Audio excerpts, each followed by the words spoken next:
Assalamualaikum warahmatullahi wabarakatuh.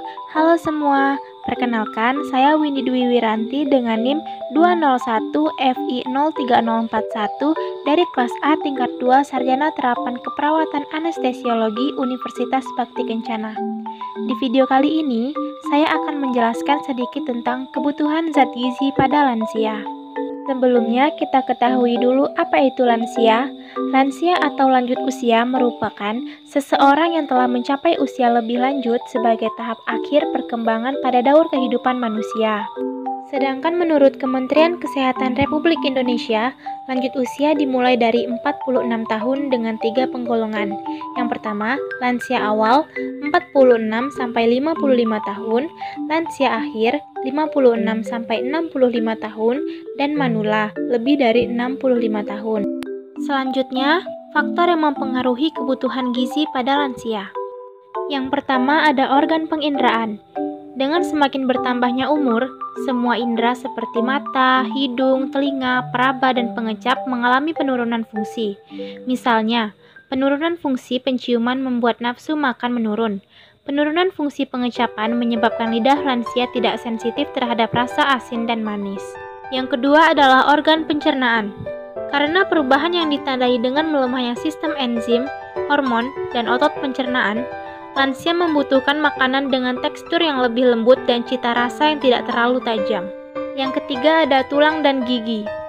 Kepadatan tulang lansia mulai menurun sehingga beresiko mengalami pengeroposan tulang atau osteoporosis. Selain itu, sistem gigi geligi tidak sempurna dan rapuh. Kondisi ini membuat lansia membutuhkan makanan dengan tekstur yang lebih lembut. Keempat, rambut dan kulit. Rambut menjadi beruban dan lebih cepat rontok, sedangkan kulit menjadi keriput, kering, dan muncul bintik-bintik hitam atau pigmentasi. Kelima, jantung dan pembuluh darah. Proses menua mengakibatkan melemahnya kerja otot jantung dan berkurangnya elastisitas pembuluh darah. Selanjutnya yaitu pernafasan. Saat tua, elastisitas paru-paru berkurang.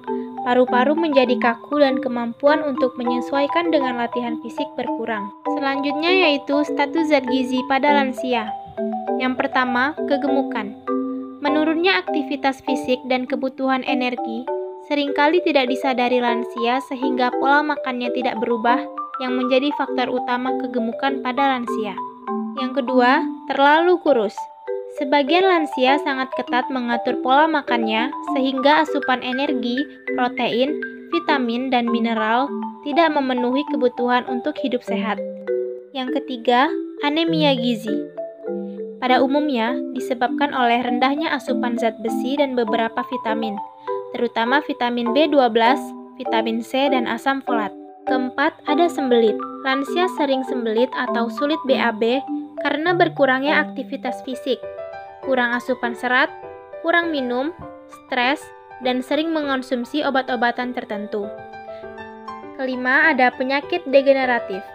Menurunnya fungsi dan kualitas jantung, pembuluh darah, serta organ penting lainnya seperti ginjal, hati, pankreas, lambung, otak, dapat menurunkan imunitas dan meningkatkan oksidan atau racun. Yang keenam, osteoporosis. Menurunnya kepadatan tulang sangat sering terjadi pada usia lanjut. Osteoporosis pada lansia adalah gambaran pertumbuhan tulang dan keadaan ini tidak bisa diperbaiki dengan hanya mengonsumsi satu bahan makanan atau satu zat gizi saja. Selanjutnya, bagaimana cara menjaga gizi seimbang pada lansia?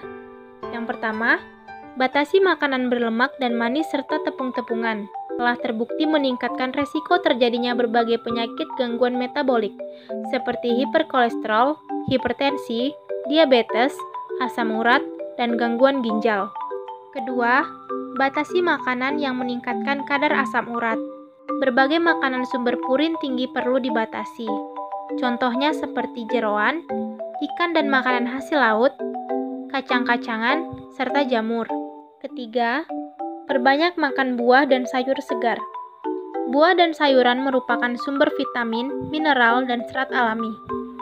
Serat makanan, terutama yang berasal dari sayuran dan buah, bermanfaat memperlancar BAB karena membentuk struktur tinja yang lunak.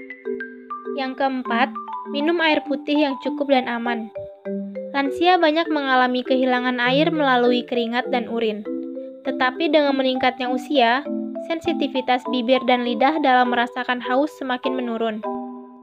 Kelima, batasi garam. Asupan garam yang berlebihan dapat menyebabkan meningkatnya resiko hipertensi yang berpotensi gagal ginjal dan gagal jantung. Keenam, pilih tekstur dan cita rasa makanan atau minuman yang netral. Hindari cita rasa makanan atau minuman yang tajam seperti terlalu pedas, asam, asin, manis, gurih, dingin, dan panas. Ketujuh, pola hidup bersih dan sehat. Mengingat kondisi imunitas lansia cenderung menurun, maka kebersihan diri dan lingkungan perlu menjadi perhatian. Kedelapan, aktivitas fisik. Aktivitas fisik seperti olahraga yang dikhususkan untuk lansia, seperti senam lansia, senam jantung sehat, yoga untuk lansia, dan latihan menahan beban yang intensif. Sekian video dari saya. Apabila terdapat kesalahan, saya mohon maaf. Terima kasih telah menonton. Wabillahi taufiq wal hidayah. Wassalamualaikum warahmatullahi wabarakatuh.